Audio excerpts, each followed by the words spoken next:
స్వర్ణముఖి నది జల చేలాంచల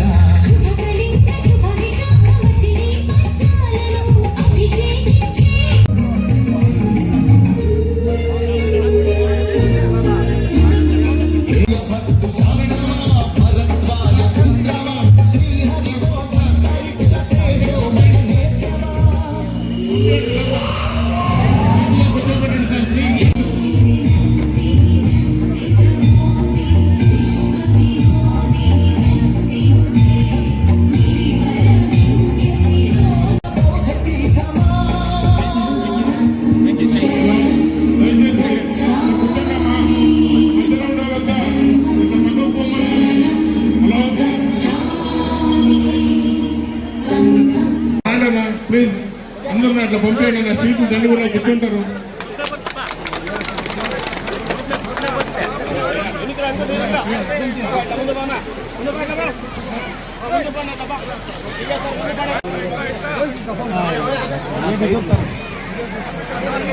అన్న ఇంకొంచెం వెనక్కి చెప్తారా? ఇంకొంచెం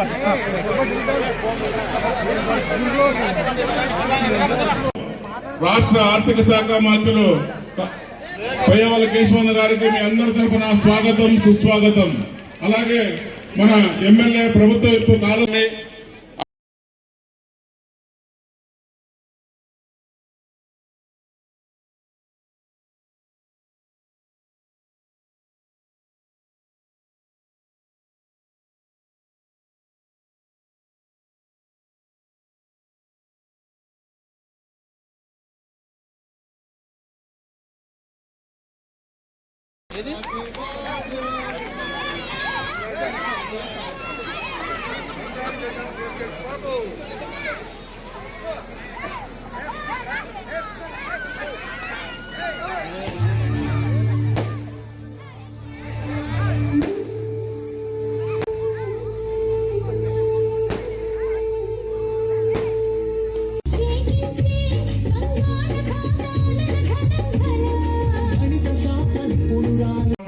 మీరందరూ చెప్పడంతో మన ఫైనాన్స్ మినిస్టర్ని మీరందరూ చేతులు జోడించి ఆయనకు నమస్కారాలు కృతజ్ఞతలు తెలియజేయాలి. ఎందుకంటే ప్రతి మహిళకి ఇంటికి తాగునీరు ఇచ్చే కార్యక్రమం రోజులున్న చాలా మంచి రోజులు వస్తాయి. ఇంటింటికి తాగునీరు ఇచ్చే కార్యక్రమం కూడా మన కాలువ శ్రీనివాసన్న కేశవన్న నియోజకవర్గము రాష్ట్ర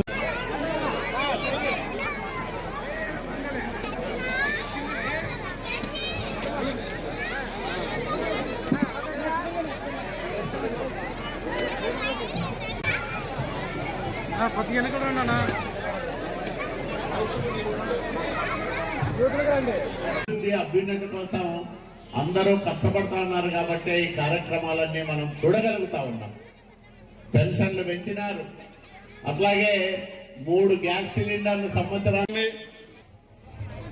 రాయదుర్గం ఉరవకొండ 2 తన సొంత నియోజకవర్గాలు అన్నట్లుగా మనకు ఆయన చేదోడు వాదోడుగా నిలుస్తా ఉన్నాడు.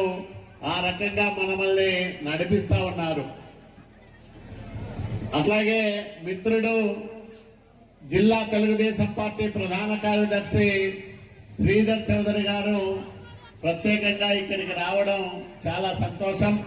మన నియోజకవర్గ నాయకులందరికీ ఇంత మంచి కార్యక్రమాన్ని ఏర్పాటు చేసిన మిత్రుడు market yard chairman Hanumanth Reddy గారికి సంబరాల రూపంలో నిర్వహించుకోవడం చాలా ఆనందదాయకం. ఎందుకంటే తెలుగుదేశం పార్టీ మహనీయుడు ఎన్టీ రామారావు గారి చేతుల మీదుగా పురుడు పోసుకున్న ఒక అద్భుతమైన రాజకీయ వ్యవస్థ, తరువాత చంద్రబాబు నాయుడు గారు తీర్చిదిద్దిన అపురూపమైన రాజకీయ వ్యవస్థగా ఈ అనంతపురం జిల్లా రైతుల తలరాతలు మార్చేదానికి ఏం చేయాలనేటువంటిది నిరంతరం మేము ఆలోచిస్తూ ఉన్నాం. కాబట్టి ఈ రోజు 100 రోజుల్లో హంద్రీనివా కాలువని వెడల్పు చేసి 6 పంపులు పండేదాన్ని 12 పంపులు పనిచేసేలాగా తీసుకొచ్చాం. జిల్లాకు నీళ్లు తీసుకొచ్చాం. ఈ రోజు జిల్లాకు నీళ్లు వచ్చినాయి అని అంటే రేపు ఊరవకొండకు వస్తాయి, మర్నాడు కళ్యాణ దుర్గానికి, రాయదుర్గానికి ఆ నీళ్లు తీసుకొస్తాము అనేటువంటిది మాకు నమ్మకం ఉంది. రైతుల జీవితాల్లో మార్పులు తీసుకొస్తాము, ఆ తీసుకొచ్చే దాని కోసమే మేము నిరంతరం పనిచేస్తా ఉన్నాము అనేటువంటి చెప్పదలుచుకున్నాం. మీరు చూడబోతున్నారు, ఎప్పుడో మన చిన్నప్పుడు వేసినటువంటి కరెంటు పోల్లు చేళ్లలో వంగిపోయినాయి, అవి పడిపోయినాయి, ఊర్లలో చెయ్యెత్తితే కరెంటు తగిలేటువంటి పరిస్థితులు ఉన్నాయి. తాగునీళ్లు తీసుకొచ్చాం జిల్లాకు, కరెంటు వైర్లను కూడా జిల్లాలో మార్చేటువంటి కార్యక్రమాన్ని కూడా శ్రీకారం చుట్టబోతా ఉన్నాం. ఇంకో 50 సంవత్సరాల పాటు ఈ జిల్లా రైతులు అటు నీళ్ల కోసం చూడకూడదు, ఇటు కరెంటు కోసం చూడకూడదు. ఆ రకంగా జిల్లాను అభివృద్ధి దశలో తీసుకెళ్తామన్నటువంటిది ఈ సందర్భంగా తెలియజేస్తా ఉన్నాం. కొట్టుకుపోతే తెల్లవారుజామున 5:30కి నేను ఆయనతో మాట్లాడితే, అన్నా నేను పోతాను, నేను అప్పటికే ఢిల్లీ దారిలో ఉన్నాం, నేను పోతానని చెప్పి కాలువ శ్రీనివాస్ గారు పోయినారు.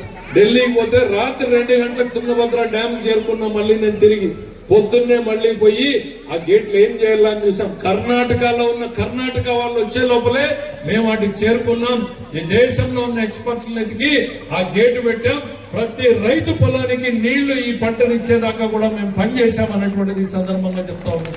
అదే పక్కన కడప జిల్లాలో జగన్మోహన్ రెడ్డి ముఖ్యమంత్రిగా ఉండే అన్నమయ్య డ్యామ్ కొట్టుకుపోతే తిరిగి చూసినటువంటి నాయకుడు లేడు. పులిచింతల గేట్లు కొట్టకపోతే తిరిగి చూసినటువంటి నాయకుడు లేదు. ఈ రోజు ఒక గేటు రిపేర్ చేయడం కాదు, మాకు భయం వచ్చింది.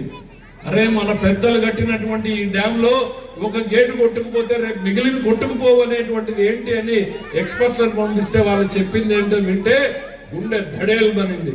సార్, గేట్లు 40 సంవత్సరాలు 45 సంవత్సరాలకు మించి పెట్టకూడదు, ఇవి ఎప్పుడో దాటిపోయినాయి, దీన్ని పెడితే ఇట్లాంటి ప్రమాదం రేపే జరగచ్చు, మర్నాడు జరగచ్చు అన్నారు.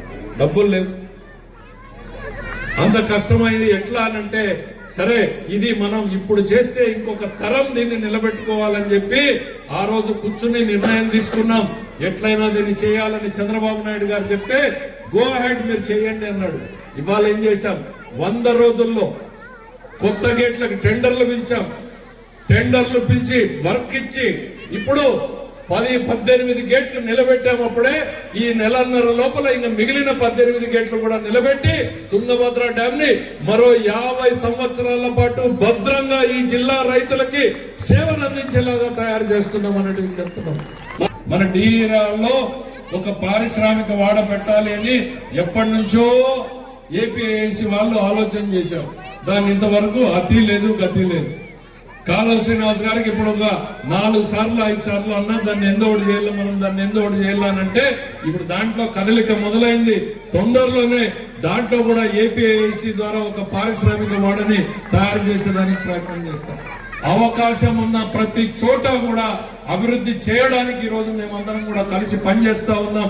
మీకు ఒక సమర్థవంతమైన నాయకుడు 24 గంటలు మీతోనే ఉంటాడా?